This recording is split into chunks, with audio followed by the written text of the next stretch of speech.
What's going on, guys? Welcome back. It's Tactical Foul. Kyle Grew here. Today I have a very special guest, who unfortunately just finished their season. Had a good season at SVSU. Head men's coach Louis Barrow. Obviously a little disappointed to go out as early as they did, but to be fair, to get where they were with the amount of injuries, especially with key players being out most of the season, still a pretty successful season in my eyes. So, welcome, Louis, and thanks for joining us. Thank you, bud. Appreciate the kind words. Yeah, of course. So I don't think there's anyone better to bring on, than to do this. We are doing tier list of Premier League center backs. Then my four-a-side center back partner. I know that that doesn't normally happen, but when you move like we do, it does. And we are absolute unit in front of the pug goals. So yeah, the pugs. So it's the perfect person to bring on when we are ranking our Premier League era center backs. There are going to be some that probably could have been on here, maybe should have been on here, but I got 30. I think try to give as many to different teams as possible. Obviously, look, it's going to be made up mainly with the big boys: Chelsea, Manchester United, Liverpool, Arsenal, City. I've seen a little Newcastle guy in there, mate. Yeah. I got to get a Newcastle guy in there as well. Everton guy, some Aston Villa, different things like that. So I think we did our best to touch about everywhere we could. So covered all the bases for sure. We'll kind of just cut right to our screen here with where we're going to do this. As you can see, we have our tiers. Number one is El Capitan. I think, those are obviously, it's the big boys, probably the top of the top, some would say kind of like the greatest of all time in terms of center backs for the Premier League. Next is Guardian Angel. I think, just like the organization Guardian Angel, they take it upon themselves to protect everything. And those are the guys who you put them in and that they're going to protect the goal and protect their back line. Hard as nails. For me, it's like those guys who just, willing to get stuck in. You love to watch them defend. Probably have some limitations, though. Maybe on the ball or different things like that. Maybe a little too rash at times, but still love to watch them. Underrated. That goes without saying. Just maybe someone not as appreciated throughout their career, but had a very good career. Hot and cold. At times can be a world beater. At times, they're just Oprah Winfrey, and you can have a goal and you can have a goal type people. So I think there may be a couple of those. And then Sunday league level, just kind of shit. In context, because this list is a lot of top end guys, exactly, right? Exactly. I wanted to preface any conversation that we had that all of these guys had established Premier League careers, right? So yeah, we're literally comparing them to each other at this point. Yeah, and look, to be called shit in comparison to some of the guys who are going to be at the top, probably not the worst, because at least they were. You're in the conversation at least, so that's good in itself. And then just didn't see enough. I mean, we're both, obviously you may have a bit more exposure than I do to a lot of these guys, but some of these guys, their career ended before we were really, even in high school or middle school, so may not have the best judgment on them. So without further ado, I think we just get right into it. And one of those guys who I think I probably could say that I haven't seen enough of, but I've seen enough video on Tony Adams, and I've heard enough people talk about him as one of the best to ever play the game. I'll let you kind of touch on it because I feel like you probably have a bit more experience with seeing him than I probably did. Yeah, for sure. I think obviously being young at that point when he was running rampant, he was a fantastic player, and he really didn't have any. His downfall was off the field stuff. He obviously had problems with alcohol and gambling, and he had off the field stuff. But on the field, the guy was exceptional, and he played in a really good Arsenal team. I know, my dad is a big Tony Adams fan for his on the field stuff, because he was just hard nosed, blue collared, just a no nonsense centre back, but had the quality where he was a no-nonsense centre-back that didn't look like one. You know what I mean? Yeah, Like, he was a no-nonsense centre-back that had other qualities as well, for sure. Yeah, and to me, just seeing the bit that I've seen is just like I think he could kind of do a bit of all. But again, like I think maybe I could do a better job prefacing this for everybody at home. Is just like we want to make sure that we're talking about them in terms of their career and like where they were at, where they stack in this list. In the Premier League, while they were in the Premier League, obviously we can take into account like his time for England in that time period as well. But I do think like, we try to keep it on the field, but the off the field stuff did impact him and probably shortened his career, or maybe not shortened it, but at least derailed it from where it could have been. And I think maybe you would hear more about him the same way like you hear about like some of like the, obviously it's different, but like some of the Italian defenders, like they stopped playing around the same time, but you hear about them because they had this long consistent career where maybe Tony Adams didn't. Just from what I've seen, maybe falls somewhere in between these two categories. Yeah, that's exactly what I was going to say. Like, I think he's definitely hard as nails, but I think he had more and won more than just being deemed hard. I agree with that. He was part of those Arsenal sides that, they were top notch. They were the best. Like, they really were. And he was a big reason for that. Honestly, mate, I'm going to say something really weird here, but apart from like maybe Sol Campbell, they haven't had anyone the same as him ever. Like someone like just an absolute unit of a centre back who you could hang your hat on. Who was as reliable as him. I think that's probably the word, is reliable. At least maybe they've had some talented center backs, but like having reliability in your center back is probably one of the most important things you can have. Yep, I agree. All right, your guy or my guy, depending on how you look at it. I think Slabhead before Harry Mcguire was known as that. Yeah. Steve Bruce. Luckily for him, we're not talking about him as a manager. We are talking about him as a player.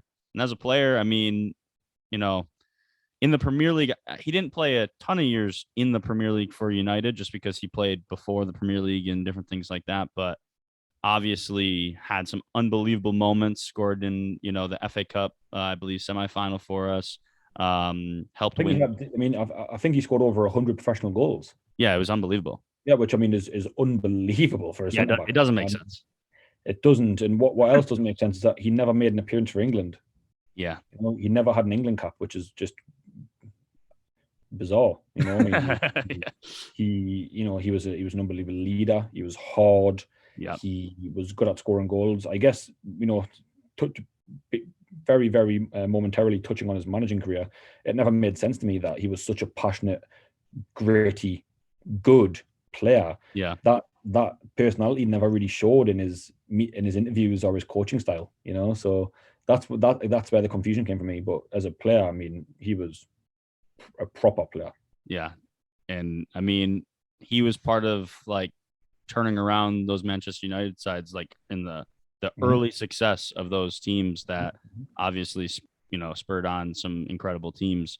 And to me, and maybe they know more, but like he didn't get in those England teams, and obviously Tony Adams did get into some of those England teams, so maybe he should be below him. But I feel like Tony Adams and Steve Bruce around that same time were relatively the same. I think I would it's kind of weird how the rating system is, but I'd either have him as a guardian angel or underrated. Yeah, that is true. I think I think he was a fantastic player, but I think due to the fact that he won a lot of things as well, you might put him in the guardian angel category just because he was a fantastic player and he won a lot. But underrated too. Never played for England when I think he should have, and I don't think he doesn't get talked about as much when we speak about top defenders in the Premier League era. Yeah, and I think underrated. It's right smack dab in the middle. Like obviously, it doesn't necessarily make as much sense, but it's kind of like they could be anywhere here, but they don't get talked about enough. And so I think the fact that I guarantee most people don't realize that they might know him as this like hard tackling, like, can clear anything out, can win anything with his head. But I bet you most people don't know like the fact that you're saying like scored over 100 goals, like that's unbelievable. Like That he's is, that he, is. like there's a lot of players that don't do that in their career. And they're playing forward positions. So Like when you think that there's Premier League professional strikers who haven't scored that many goals, who've had like long careers. yeah, it's mental. And so yeah, I think underrated because I just don't think anyone views him in that light, and probably some of it due to the fact that they just view him under a different light now, being a manager, and so he probably is brought down. His playing career is probably brought down because of that, which Yep. it absolutely should not be. On to the next guy with a thick skull and who loves a weight room. Gary Cahill. Do we have another category for absolutely shredded? Yeah. Never found a jersey that fit him. Not once. Not one time. Interesting. Interesting kind of center back. I mean, he's, to me, like it. He pulls out some very good moments. Like I've joked with like Cameron. He's only ever scored like screamer goals. Yeah, just only like he loves a nice half volley. Yeah, half volleys. Yeah, he's got a few of those. Obviously, super tough center back. Can mix it up. Don't know that anyone's ever said that he's like amazing with his feet. Don't think he's bad. Obviously, part of some good Chelsea teams. Had a long career. Again, we got to put in the context of this list. Right. I think he's kind of a tough one to he nail down. Yeah, he is, because I think he's got to be closer. Like, I don't think you can go underneath Bruce. You could maybe go on the same line or above. And I don't want to say hard as nails, because that's kind of like, I think there's a particular type of person who just is that. Yeah. And he's probably got a bit more quality than that, For me, and it's almost a bit harsh, but like I almost kind of feel like he's hot and cold because like he was good, but like you also kind of like, the reason why I think we kind of like go back and forth with him is like there was times where you're like, he's definitely the second best center back in his partnership. Right. And like in this list, like, you got a lot of number one. Yeah, if you're comparing him to the guys in the list, then yeah, for sure. Yeah, I'd say hot and cold. I don't think he's Sunday League level. I don't think he ever dropped. I don't think his cold was ever that low. But I think he probably, there was, I think he was, at times he was definitely the second center back, and actually probably for most of his career. But the guy that he was with for most of his career is on the list, so that doesn't bring him down too much. All right. We've already talked about him a bit. Sol Campo. Tough man. Absolute unit. Yeah, I thought, I was looking at some of the stats before. I actually thought that he would have been carded more often than he was. Right. And it just wasn't that much. He only had, he had like less than 10 red cards in his career, like less than, I think it was quite low, especially when I was doing some comparisons to see who would have had more cards. And so clearly not as like much of like a, kind of fly in and like kill people of a player as I thought he was. Cause I kind of like, going into this, I kind of felt like hard as nails, but I actually don't know that he was as much of that player, at least by the card situation, as I don't know if he was as reckless as some people. I know he loved the challenge. I mean, you've seen that tackle right when he keeps sliding. Yes. Yeah, the never-ending slide tackle. Yep. But he went from Tottenham to Arsenal. Like he was a top centre back. He's playing for two of the best teams at the time. And when he went to Arsenal, he's part of that invincible squad, and was also an absolute shoo-in for the England team, So when he was available and when he was in his prime, he was the first centre back name on the team sheet for England, and he was big time for Arsenal as well. Yeah, I mean, I think when Does you that help us put him somewhere? No. no, but he was great Yeah, he was. in his peak, without a doubt. And to be fair, I think when you look at it, like I I don't I would I'd be quite remiss to put him any lower than where like Tony Adams is, because I think they Okay. had somewhat similar careers. Yeah. And yeah, I mean, both obviously Arsenal legends, probably the two best center backs you can think of when you Yeah. think of Arsenal. So I have no problem there. Um, a lot of this list comes from guys who were all-time appearances. Some different Okay. things as well. The next guy obviously has the most appearances by any defender in the Premier League, and that is Jamie Carragher. Yeah. I know you had like a little bit of. I think we talked about him actually a little bit when I had you on the first time. Kind of you had went to like a Liverpool training session and just heard him, and he didn't, and you were kind of just talking about That's all I did was hear Jimmy Carragher. Yeah. and like he was brilliant, mate. Absolutely brilliant.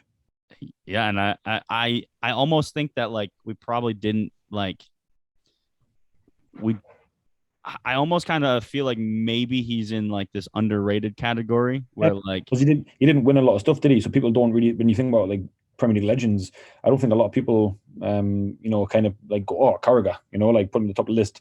But he was a good player. He didn't win a ton. He won obviously Champions League and he won some good things like that. But like he wasn't a Man United or an Arsenal who were winning leagues and domestic trophies and whatnot. But you're probably right, mate. He probably I think if you put him in a Man United team or an Arsenal team or a Chelsea team, would they have not won as much? Absolutely not. They would have still won with him. So yeah, I think underrated is probably a good shout. Yeah, that's where I put him. I think good player, way too consistent of a career to be someone like in this hot and cold category. Yeah. And like, but it's also a shout to say like, is he better than some of these guys that are going to be coming up? It's tough to say. So I think incredible career probably isn't viewed, like you said, in the same light just because he wasn't winning trophies year in, year out. Yep. All right. Another guy. Just put him straight and underrated, mate. Yeah. Put him straight and underrated. Carvalho. I mean, that guy was unbelievable, mate, and no one ever talks about him. Yeah, and it's not understandable or fair, but like when you do put it in context of like his partnership in the Premier League is coming up, and I think we have has a solid shout to be in this top category. Yeah, that's probably why. But Carvalho was great. I mean, he was a joke. Him and Terry together, mate. How many goals did they concede that season? 15. Yeah, I mean, what a joke. I think I think you're right. Nobody talks about him, do they? Like, no. And he was unbelievable. Yeah, and it's like he was probably one of the best players on that team, and it's like I get it. They had a lot of good players, but their defense was the best part of their team, and he was just as important as Terry was in those teams. Yeah, he was. Next guy, I'm gonna let you do the honors here. I'll speak subjectively first. Obviously, I had a season ticket at Newcastle when Colaccini was our captain. Yep. And he was a fan favourite.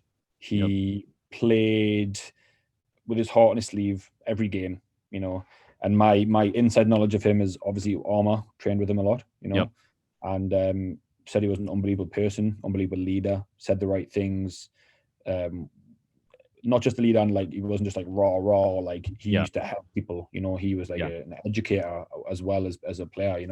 And he was brilliant because he would make tackles, win headers, and he wasn't a physical specimen like Sol Campbell or Tony Adams or Cahill, but he was a great ball winner, and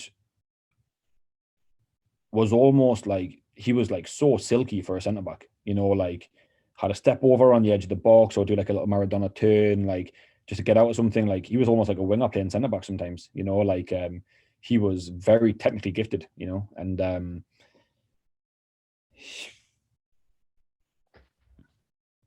I kind of feel like if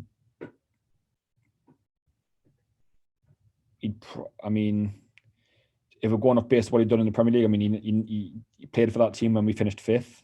Yeah. I'd probably say underrated. He was our most consistent player, so I wouldn't say hot and cold. He was also our most highly paid player. I don't think he's hard as nails. I don't think he was that kind of player too much. You know, he was like throwing himself on the shots and smashing people. But you know, we had some good players in that team: Czech Tiote, Johan Kabay, Demba Ba, Kevin Nolan, and Kola. You know, Colaccini was a massive part of that team. Yeah, I just remember watching him. I loved watching him. He was fun to watch. Like, yeah, he was. Yeah, he was. Yeah, and like I remember seeing him. It was obviously had to have been near the end. I'm trying to think when was his last season for you guys? Must have been 2000, maybe 2012. Yeah, that's kind of what I was thinking, because like I saw him because Newcastle came to America like prior to that, like just prior to that. And the Crew, right? Yep. And I was there. Obviously I told you that story a bit, and like just remember I'm like, because I loved watching him on TV, and it was just like he's just so fun to watch. And yeah, like he is. Yeah. and I kind of always viewed him as like a guy who, like, if he would have helped, not saying that he was necessarily like better per se, but like I think like he would, if you dropped him in any of those like big six teams or any of the big clubs, fine. he would have done fine, and he would have either helped them for some of them, or you wouldn't have noticed the change. Yeah, you wouldn't have hurt them. Yeah, so I have no problem going underrated. I think obviously he played for Newcastle, which is again like similar to Carragher at that time. It's just like you're not going to get the same notoriety playing for Newcastle, right? And he seemed to be respected by everybody. Yeah, he was. Next guy, Marcel De Sally. Obviously, I think many people might just know him like in the French team, like part of those, like the World Cup team and different things like that. Played for Chelsea. Didn't actually play for Chelsea as long as I thought he did, at least. Right. It's the club he played for the longest in his career, but was it 4 seasons he was at Chelsea for? Yeah, he put in just over 200 games or something like that. Wow. Okay. Yeah, so it was a club he played for the most, but yeah, obviously there was other teams where 6 seasons or so. Yeah, so he put in quite a few seasons for other clubs and different things. I think he may have started just before the Premier League as well, which is why in the Premier League it was a little less. I think Desai, he was big, strong, hard. The few times I've seen him talk in interviews and stuff, he's always really cool. He's quite like myself in the sense that I've got no problem. Some guys seem to have a problem, like telling people how good other guys are, and he never had a problem with that. The 2 times I've seen him speak in interviews, one was saying how hard it was to play against Newcastle with like Shearer and Ferdinand, saying like it was always a really difficult game. And the other one was when they were ready to play Brazil in the World Cup final 1998, and he was like, Ronaldo is different, man. He's like, you cannot mark that guy, you cannot tackle him, you cannot run with him. And I was just like thinking, it's brilliant to see someone so honest, like at that level, and so that always made me kind of like have a little bit of an affinity for him, like he wasn't one of these people that were like, I don't know, like always out to like look after himself. He was very cognizant of his opponents and educated and eloquent. But having said that, from what I've seen of Marcel De Sally, I would say probably hard as nails. Yeah. So I made the comment about Sol Campbell not having as many cards as I thought. When I compare it to De Sally, a lot. Really? A lot. Yeah, definitely. Because that's just the player he was. He was, he was gonna throw his body into challenges and different things like that. And no remorse for his body. Yeah, literally zero. So I think hard as nails is perfect. I think maybe like it feels almost a bit harsh, but I think when you look at it, I think that's probably the perfect spot for him. Yeah. All right. Eric Dyer. There's only one place for him, man. There's only one place. Obviously, right up here. Not a chance. Sunday League level. You know what, mate? Sunday League level in comparison to the rest of the guys that we've done so far. But that tackle on Ramos. Yeah, it was special. Special. Yeah, it was special. Look, Eric Dyer is, to be fair, he's a better center back than he was a defensive mid. So I'm glad that Yeah, that yeah, experiment has stopped. I did have the respect for him because he was like very few English players, especially around the time he did, where he went to Portugal, like, yep. went overseas, was like unafraid of that. So that was Speaks great. perfect Portuguese. Yep, and respect for him for that. Yes, same. Yeah, Just this isn't personal. I don't dislike yeah, him as a person. yeah, He's just but not as good as Tony Adams, he's not as good as I think he's. Based on the list that I've seen, he may probably close, if not the worst player amongst this list. Um, Close in. but again, like it's a quite good list, so it's a tough one. Next one, and in the research, I didn't even realize that he did a season at Newcastle. That's the one this time, yeah. Yeah, Yeah. Sylvain Distin. Did a season at Newcastle. I think obviously most people would know him for his time at Everton. That's where I knew him the most from. Um, Tough, interesting player. Obviously big, strong. Again, like good athlete. Left footed. Um, Mhm. and it's tough because I always thought like he's a very good player. Like he's in those Everton teams like that were good. Obviously made it into Europe and things like that. Um, but I kind of like if I take away like nostalgia of like remembering watching him and stuff like that, and I go back and like watching a little bit of game film and different things like that. Like I just watched him like obviously mainly highlights, but like just watch him against like Arsenal and like the late 2000s or whatever.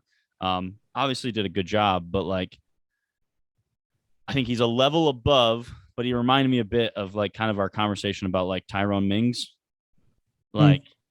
like left footed. Was he Got some any got some tools, has some tools, but but is he as special as we would think if he wasn't left footed? right, I don't know. And right, maybe he was just a bit where like I think we've agreed like Tyrone Mings isn't as special as maybe the plaudits he gets just right. because he's left footed. Um, but like he was a good player. I don't know. It's I, so I think I think I think he had great size. He was like 6'3", six foot yep. four-ish. He's a big boy. He was strong, had a good presence. I remember watching him for City. That's my first Yep. recollection of him. And yeah, I thought he was a good player, but like you say, like compared to the rest of the list, relatively not special. Yeah. You know, I would either say didn't say enough because I probably at the time didn't hone in on him enough Yeah. because I was young and whatever else, or Sunday League level compared to the Campbells, the Desais, the Bruces.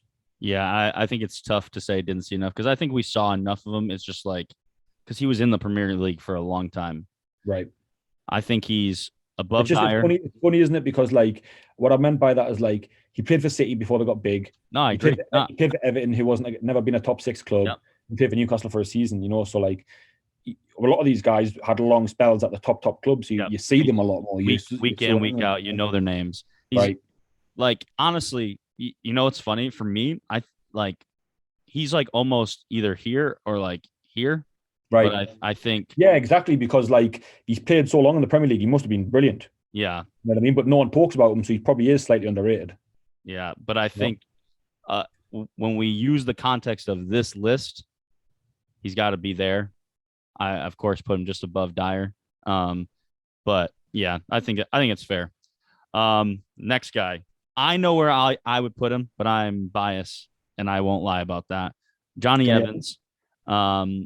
Let's hear. I want to hear your thoughts on him first, and I'll give mine a little bit. I really like Johnny Evans. Yep. Really like him. I think he's really good. My initial instinct is to put him in underrated. I think he's been fantastic for Leicester. Yep. Fantastic. Is he a guardian angel? I don't know if I can put him there yet. Not yet. Is he hard as nails? He's not that kind of guy, I don't think. I think I would definitely put him in underrated. But, I think he was always a good player at Man United. Was it a perfect fit for him? Probably not. And then obviously after Leicester had won the league and they started bringing in better players, I thought it was an unbelievable pickup from them. Brilliant bit of business. And I think he's been so good for Leicester, mate. I think he's been so good. I think he's Sorry, mate. Just one more point. Just for not being an absolute physical specimen, he deals with some of the big dogs very, very well. You know, I think he's one of the more like just intelligent defenders that's on this list. Where like, yeah, I think not to say that the other guys weren't intelligent defenders, but like right. they had those athletic tools that they could rely heavily on, and he just doesn't in comparison. And yeah, I think he's been phenomenal. I think one of the biggest mistakes United has made in this like 10-year period where we haven't been as good is letting Johnny Evans go. Um, we we just chose wrong. Like the people that we kept and like maybe held on to for too long or whatever it was. Letting Johnny Evans go was a massive mistake because yeah, I think he went at West Brom, which is not like a big club, not a great club, probably the best player there. Like just helped them stay up. And then obviously Leicester. Yeah, he's been incredible. I think, and I just think that he's kind of just he just goes about his job quietly. He's not this like fly into tackles guy. In like he's almost like he's not, but he's almost like this perfect defender where like people aren't really. He's not ever having to like put himself into positions where he has to make like highlight reel tackles and stuff like that. Reads the game well, yeah. Reads the game And well. and so like because of that, he just doesn't get viewed in the same light as some of the other guys. And maybe he's not in the light of some of the other guys, but I think that he's been one of the top defenders in the league for a long time. I agree. So all right.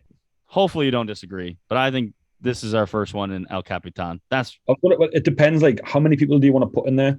I think that just like you would in like the Premier League, I think you could have four in there because I think if there's it's going to be four, then I would probably say yes, that's him as well. Then you're because there's definitely three. There's definitely oh, there's four other people on the list right now that I would still choose ahead of him. I see. For me, I don't even know if there's anybody on the list. Like really? Yeah, like I get it. Like John Terry's close, like, but I just think that he was literally everything. I mean, he could be tough as nails, but most of the time he didn't need to. He was one of the best athletes. He's probably one of the most likely out of any of these guys here that could play like literally in center mid because he was so techie on the ball. Um, he had just every tool and he used every tool. Plus, like you got to think like one of the like one of the players who sustained throughout and amidst a lot of change within those Manchester United teams, he was one of the few players who like came in 01 and stayed until, right after Sir Alex left. I mean, you're talking about over 10 years because obviously what he did before he even came to United was incredible as well. I mean, you're talking almost 15 years of being not only one of the best in the Premier League, but I would say probably at, large majority of that being one of the best center backs in the world. Like, I don't know that everybody on this, like many people on this list, can say the same thing. Yeah, I mean, in regards to the list, I mean, he's definitely in for a shout for the top tier without a doubt. I mean, he was a brilliant player. What I think where other people maybe outdo him is that I think that other players on the list have maybe transformed their team more than he did, and that's not his fault. He joined a good club, Yeah. He was joining a good club, whereas I think Company transformed his team into a absolute world beating team. He's been there through the whole process, and I'm not saying Company is necessarily a better player, but maybe had a bigger effect. But yeah, I mean, Rio, brilliant. I think his downfall, and again, this isn't what the list's about, but was never the same guy for England. Yep, I agree with that. Which sucked for him, I felt like. And he had everything, but there's other guys on that list who scored a lot more goals than him. Yeah. And that's me being like exceptionally critical. You know what I mean? Course. Like, but I mean, when we're talking about the top guys, we can be. I just hate him as a person. Okay. I absolutely detest him. But as a football player, yeah, he's definitely top tier. And obviously there might be more context to you like disliking him and stuff like that. Like for me, like obviously I'm a Manchester United fan, but also like I've enjoyed like him, like, like he has his own like YouTube channel and like his obviously doing like the commentary and stuff like that. So I've enjoyed him in like that aspect. But obviously you being in England growing up, like you probably got to see some things. Yeah, we get to see more stuff for sure. We're exposed to more of that. So I think, and I think Yeah, I think top tier as well. I think we can make changes if we need to, but I think right now, like as it stands, I think out of the people that we've gone over so far, I think he's the first one. Like he's the top Yeah, of who we've gone out of over. the guys that we've done so far, he's the best. Yeah, All right. Hippia. Sammy Hippier. Yep. Um, I'll be honest. This is probably one who I just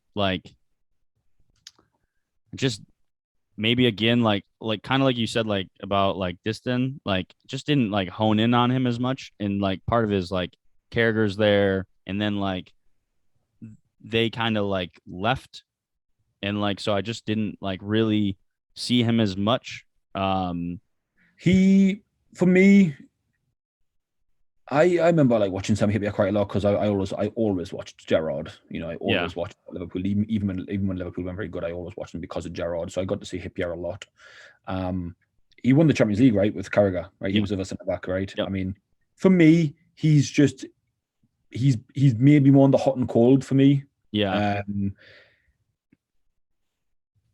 Just that centre back that kind of maybe similar to Louise, like he was either the best centre back, not the best centre back in the world, but like he was either brilliant some days or some days he had a mistake in him, you know. Yeah. I think maybe hot and cold for me, but in comparison to the rest of the list, it wouldn't bother me if he went in Sunday League either. I think what he has over some of these guys is like he won a Champions League, you know, like so he's got a little bit, so maybe he gets and he's obviously a big part of that team, so like I'm good with giving him a little bit of a bump just for being there. Next one, Phil Jagger. What a player.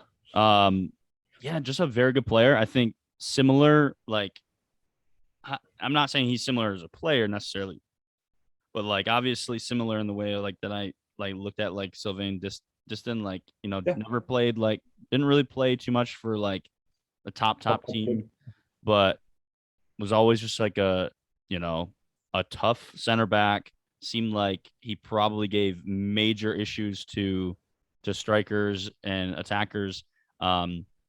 Obviously did make it into some England teams. I think made in quite a few England teams actually. Yeah, 100%.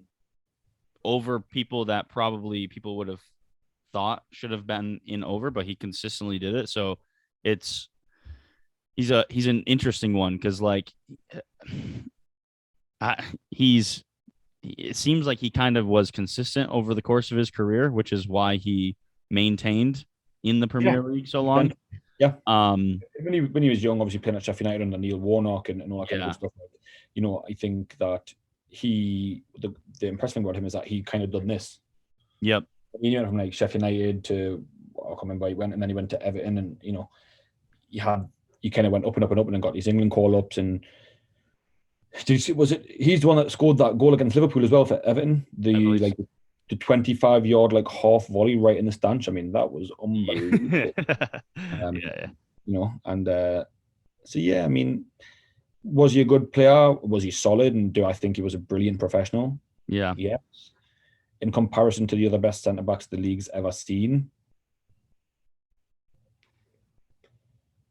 Am I being harsh here and saying Sunday League, or like does he get underrated because he's had such a long career and continued on the upward trajectory? The issue for me is like when you think about it, it's like hard-nosed defender, which like a lot of these guys check that box, like hard defenders, like gave fits to their like the people that they went up against. And yeah, obviously, yeah, has some special because, like you said, the goal that he scored was he had something in, yeah. But when I think about him as a player, do I really see that like next bit that like really like sets him apart from any of these guys that I think maybe like what we're talking about some of these other guys have, like, you doesn't know, give you that warm fuzzy feeling in your belly. Brucey scoring, you know, 100 goals, Carragher just like the engine for in the back for Liverpool. Like we said, like Evans not an unbelievable athlete, but like the IQ, the tech, Carvalho just kind of going under the radar, like doesn't feel like he fits in that. And I think it obviously this category is a little bit better, but he never, I don't know that his highs reached these two's highs. Right. Yeah. Probably. Yeah. Yeah. Like probably still in the league then, because at that point, like he's high. Did he reach a Champions League final? Did he win Premier League like Gary Cahill? No. No, So he didn't. So I think that's fair. Martin Keown. he for me is probably like one of the ones that he doesn't get in the top. He doesn't get in the top category, but like he's on his, for me, he was like on his way to being that person. Like he's absolutely hard as nails, 100%. Yeah. But I also think when I look at the Guardian Angel category, I'm like, he was just as good as those guys. He was like, Captain Fantastic for Arsenal, and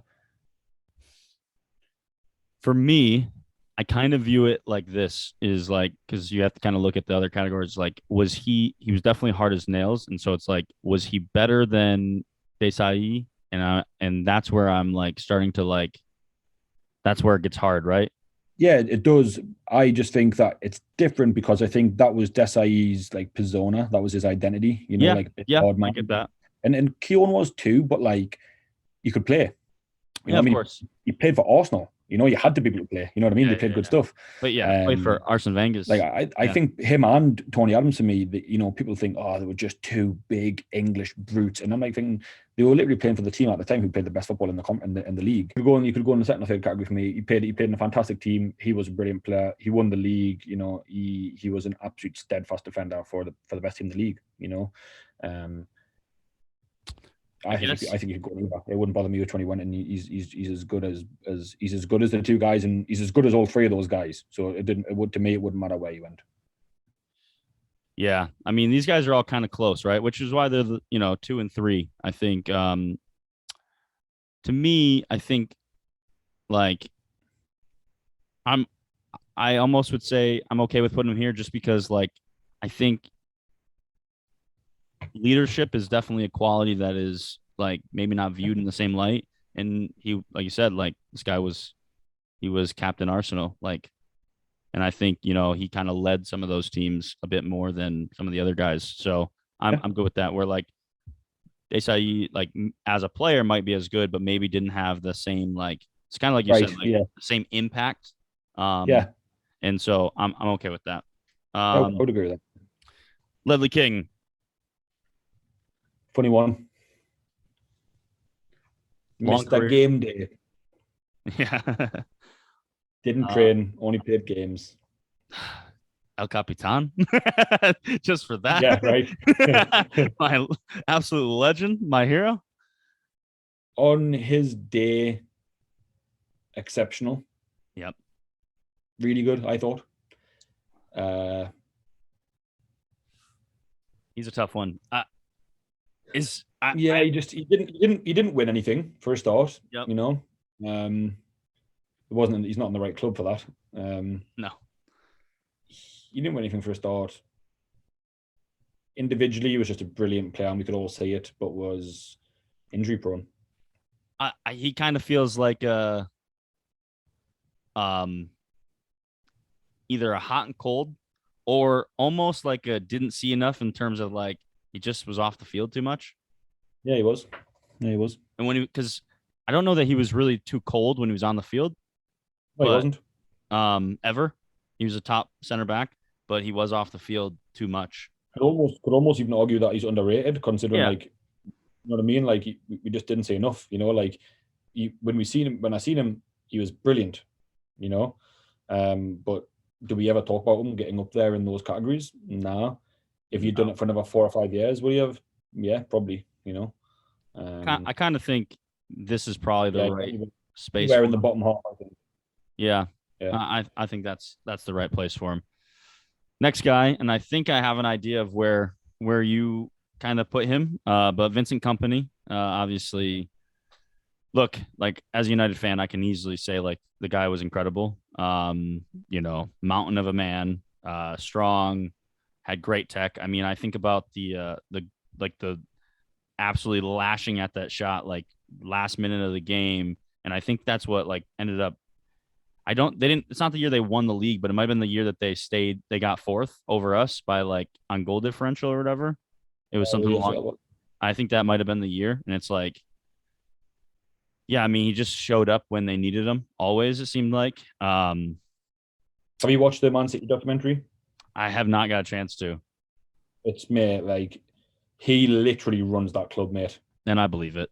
And Like he just like everyone just like bows down to him, mate. He is like just the most ultimate leader. Like leads by example, holds people to high standards, accountable.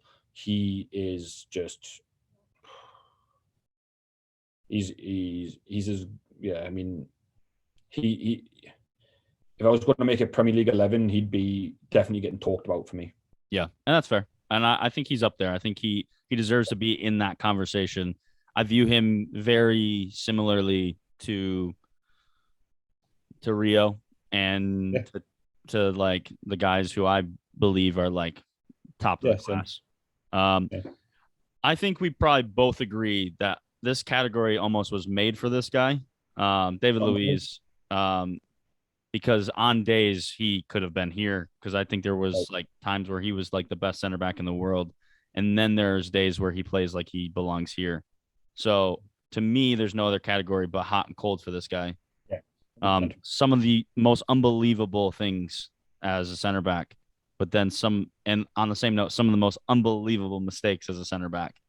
Yeah, some days he's some days he's Louis Barrow, you know. Like, yeah. Well, it's that guy. To be fair, he playing more like Kyle Grew. That's a problem. So, yeah, I think it's an easy one. All right, old slabhead himself, Harry Mcguire. Is this an easy one or? It's probably an easy one when you put it in comparison. I mean, he had like an I think. Sorry, mate. Go ahead.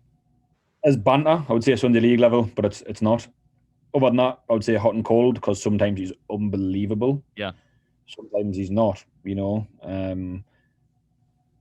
if we were judging off his England career, I'd say El Capitan.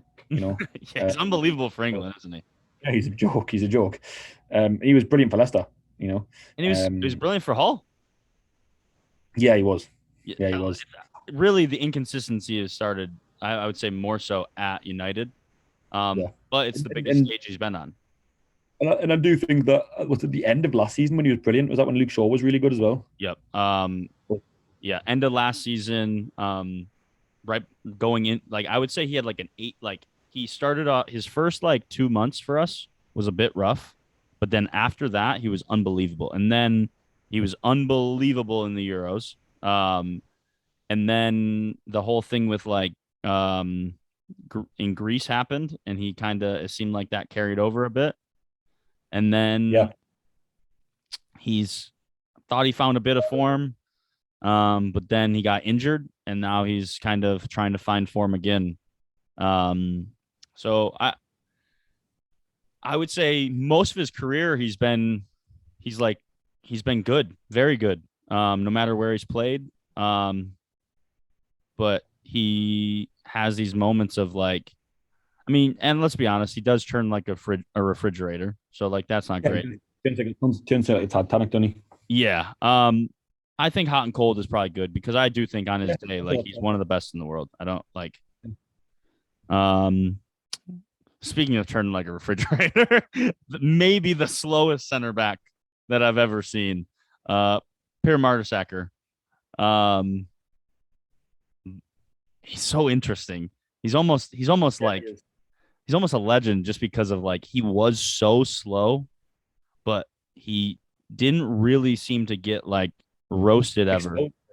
Yeah, he never got exposed. He never got exposed for his pace, I don't think. Not really. I mean, maybe really once in a while. Yeah, it was really funny because like he was so slow on FIFA that everyone kind of just like prejudged him for it, you know, like, oh, he can't play at this level, you know. Right. And then he got there, it's like, well, when you actually watch Arsenal, like he's absolutely fine. Yeah. You know, he's absolutely fine, like he was. Seemed like he was a proper professional. Yep. You know, like I really liked him. I thought he was a really good player. Was he limited athletically? 100%. Do I think he was ever bad? No, I don't think he like really like, you know how like Luiz sometimes like has bad games and Mcguire has bad games, you know. Mersacker I don't think Yeah, he never struck me, and I watched all Premier League games. He never ever like struck me as someone that was like had a mistake in them. His No, limitation was like, slow, but he read the game well. He played to his strengths. He was brilliant in the air. he's so strong Um, too. so strong, mate. I'd almost argue he was underrated. Yeah, I think underrated and like almost because like he can't go there. Right. He probably isn't as like rash enough to go here, even though he is hard as hell. So like I think perfectly he remind these two kind of are almost Yeah, similar, I would say. cerebral defenders. Yep. And I have no problem with that. Yeah. Next, Wes Morgan. I think I don't know that he's on the level that a lot of these guys are, but 100%. obviously what he did for those Leicester teams was incredible. I mean, winning. I mean, obviously, I know that they had unbelievable players, and Conte was there, and Mahrez, but like, he was what they needed at the back. Him and He, Robert Huth. huh? Him and Robert Huth. Oh yeah, yeah. I mean, big.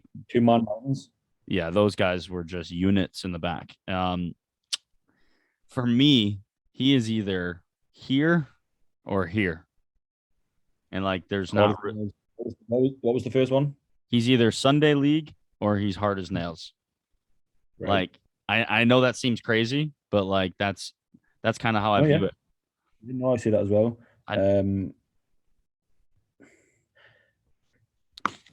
Tough one. It feels hard to judge. I think if we just view it in the context of like the list and like, Yeah. When you put him with the other players, like, was he better than Phil Jagielka, still Van Distan? No, he wasn't. No. They have one unbelievable, or a couple of unbelievable, but one especially special season with Leicester. Yeah, if he had 4 or 5 more seasons like that, where he was like literally as effective as he was in 2015-16, like, yeah, then then we might be able to move him somewhere else. But for me, I think he's Sunday League. I think I think these two had better careers, and for that you have to do it. Cam Baker's least favorite center back on the team, Antonio Rudiger. He hates. I love him to play for SCSU. Wouldn't that be great? To me, he seems like the perfect fit as another Chelsea guy on this list. For this guy, he is tough as nails. He is hard as nails. I think he is. Yeah, I think he is. I think he's big, long, good in the tackle. Yeah. So eager to win headers and tackles and block shots. Zero remorse for his body. Yeah. He's almost like, I think if he has 3 or 4 more seasons, like Chelsea, like doing what he's doing now, he'd be a guardian angel. I agree. I think he's been very good for them. I think, is he a bit rash? Yeah, without a doubt. Yeah. But like, I think he's so good, and like he makes like plays. He makes plays that other center backs wouldn't think about making. He like United would love him. Would love him. I would love him without a doubt. Martin Skirtle, hard as nails, because this guy could grow hair but didn't. That's what we need to say about him. That's what we need to say. Yeah, I mean, like, guy doesn't have any hair. He's terrifying. I'm honestly, I'm not willing to put him any lower just in case he hears this. Yeah, I mean, like, find you. Yeah, I think he's actually got hair. I think he's actually got hair now. That's what I'm saying. Like him, Pepe, and I wouldn't normally put him in the same category, but Ashley Young, they're all psychopaths. They could grow hair, but they decided to go bald. Yeah. You're psychopaths. And there's nothing else to say about it. I don't think either of us have to discuss. We'll discuss him, but I think we both agree. To me, like, these guys, for me, I know, like, you tend to disagree a little bit on Rio, but these two are my. I don't disagree about his football. Like, I don't disagree about Rio's football. Him and Terry were both unbelievable. Terry was they both had things on each other. Like, Rio was more athletic than Terry. Yeah. Terry scored more goals. They were both super techy. I mean, Terry could zing dives with his right and left foot. Yep. Like, unbelievably. Yeah, they're both incredible. I mean, yeah, he's one of the best. I mean, he's part of that conversation. Like, of just the best. Like, like if you have a first 11 for Premier League era, he's. I mean, what we're talking about is we're gonna maybe have one more guy here, and That might be my back three. that would be the back three for me. That's the back three. Um, even as biased as I would love to be with one other guy that we have left, that would be the back three for me for sure. Toby, I would say Toby is the better of the two. Obviously, he's always going to be compared to Jan. As much as I like Jan, I think Toby. Look, Toby was great for Southampton too. There he was. I it's I don't, and I think he's rated. I he didn't win anything, which keeps him away from here. I think for Right. some people, but I think he was like, I think he was. Yeah, I think he's like that caliber of player though. I think he really was. Like I mean, if he like 5 years ago got to move to Chelsea or Liverpool or City or United, we wouldn't be having any questions about putting him in Guardians right now. not a chance. He was always like, kind of Yeah. basically he was always linked with every big club for a reason. I mean, obviously Atletico, he was at Atletico Madrid, was great for Belgium during the years he was with Spurs. I think it's no question. Maybe not as athletically gifted as some of these guys, but like he was just so good. Yeah. Colo Torre. Colo. Um, He's interesting. I don't know. I don't think he's in the Colo. top. I don't think he's in these two. No, I don't either. And I think he was hard, but I also think he had a mistake in him sometimes. Yeah, he kind of feels like a hot and cold guy, doesn't he? Yeah, for Like me, he does. Mate. he was part of those Arsenal, like very good Arsenal teams, but like Yep.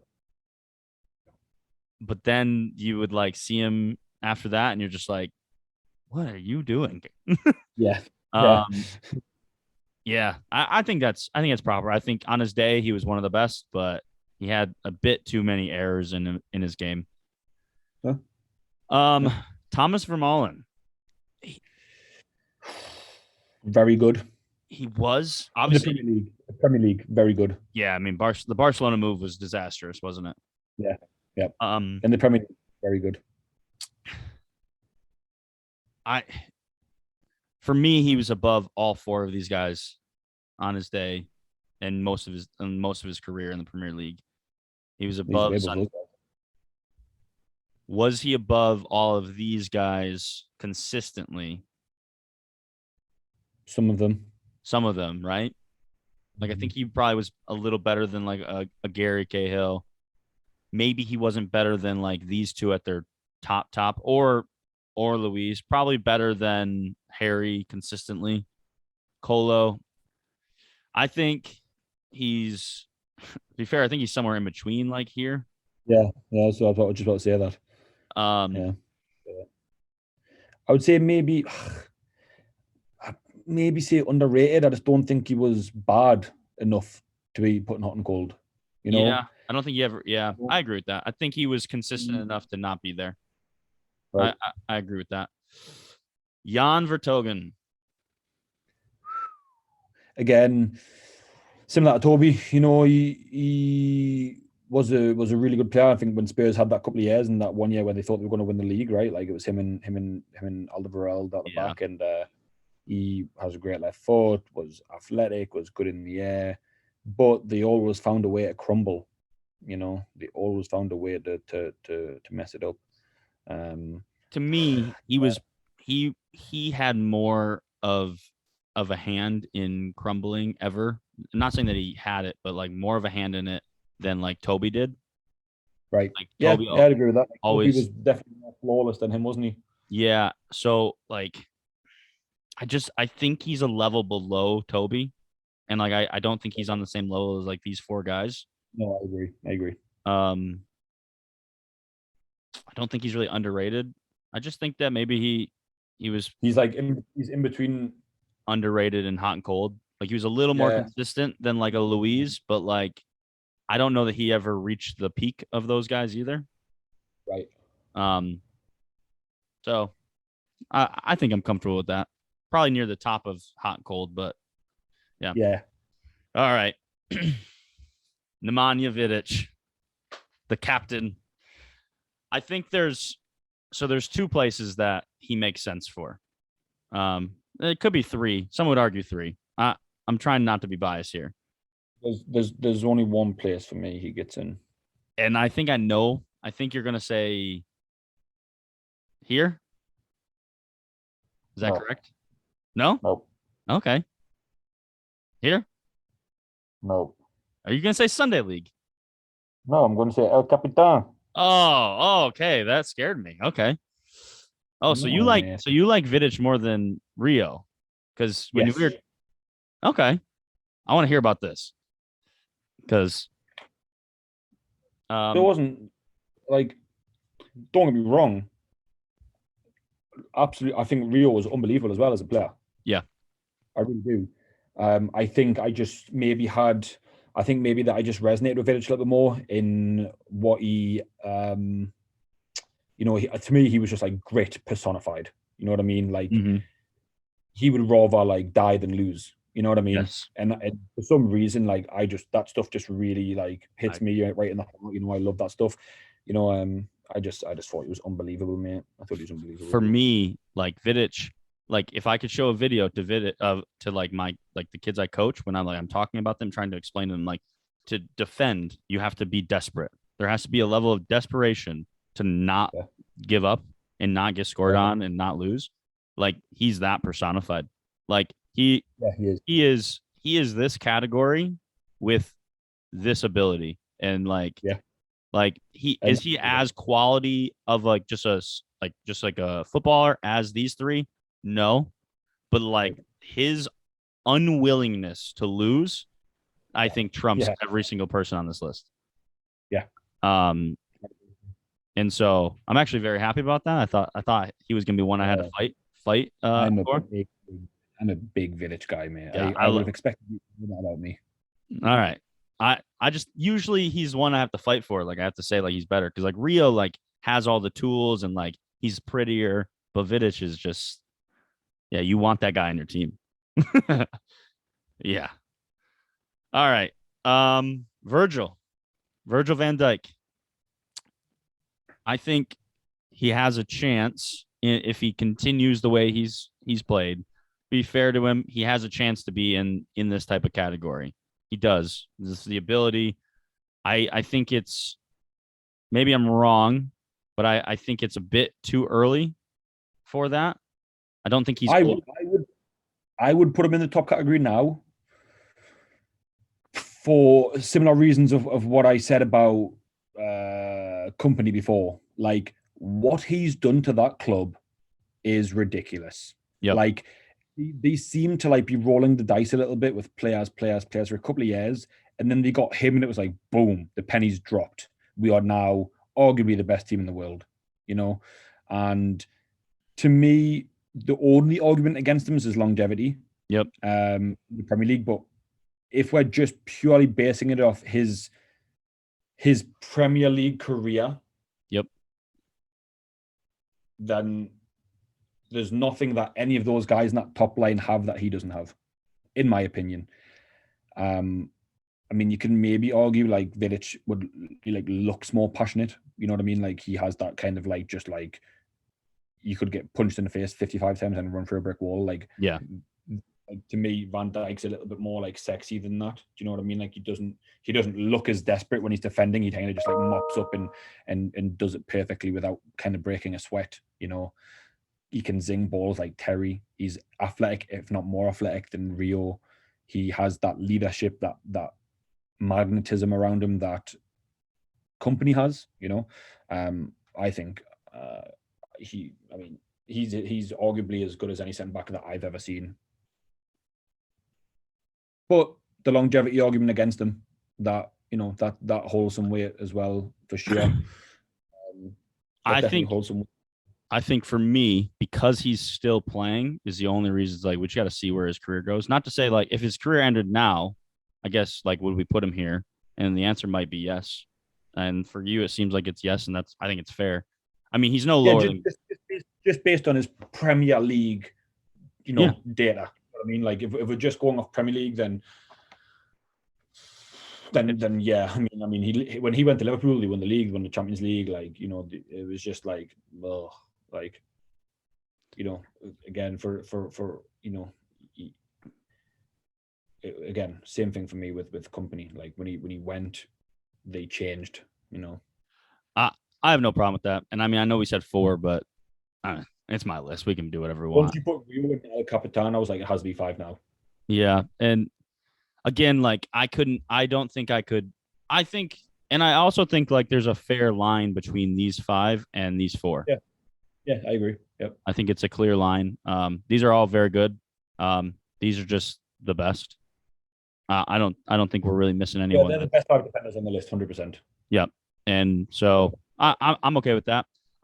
Before we finish up, is there anything that like you think maybe is there any changes we need to be made? I'm trying to look to see if I think the only thing, I don't think I have any changes, but I think that you could argue that some guys go in more than one category.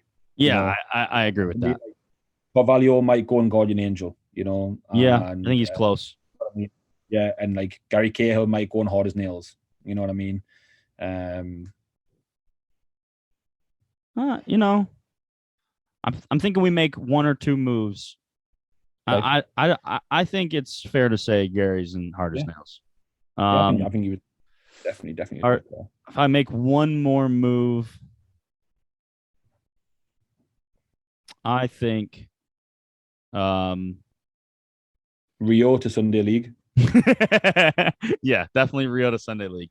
You know what? I think it's between him going to Guardian Angel. It's between him and Bruce. I think those are the 2 best in underrated. Him for his all-around play, him for just like the production. They both were fantastic players, and they definitely are both in the underrated category. Like Bruce never got talked about enough. Carvalho played in the best defensive team the Premier League's ever seen, and never gets spoken about. Yeah, both can be an underrated and Guardian Angel. I would probably lean towards Carvalho. A bit more to his game, maybe. Right. I'm okay with that. I think we know Brucey's place. I think we've said where we kind of feel like he belongs, but also like, screw it. I think they both go there. I think it's fair. Because I was gonna say, is he worse than these guys? I don't know that he's worse. I think he's on the level of these guys. Just doesn't get spoken about as much. And I think these guys all feel like they're in the same category. When I look at these categories now, there's only a couple guys that like maybe feel a bit out of place amongst their peers, but I think everybody else feels like they should be where they're at. The only one other change I could even think about would be switching these 2, because I don't know that Jan, but I think Vermaelen was really good, and I think we just haven't seen him in a while, so it's easy to forget how good he was. I think I like Vermaelen. I think we're good. I think that feels like the list. El Capitan, Rio, Vidic. I mean, we already know. John Terry, Vincent Kompany, Virgil Van Dijk, Guardian Angel, obviously like the second tier. Tony Adams, Campbell, Keown, Toby, Carvalho, and then big old original slab head, Steve Bruce. Hard as Nails. Yeah, I think these guys all make sense. De Sally, they do. Yeah. Rudy, the scariest of them all. Martin Skirtle, Gary Cahill, underrated. Carragher, Colaccini, Evans, Mertesacker, Vermaelen. Hot and cold, on their day, very good. Just maybe didn't have enough of those or had too many of the cold days.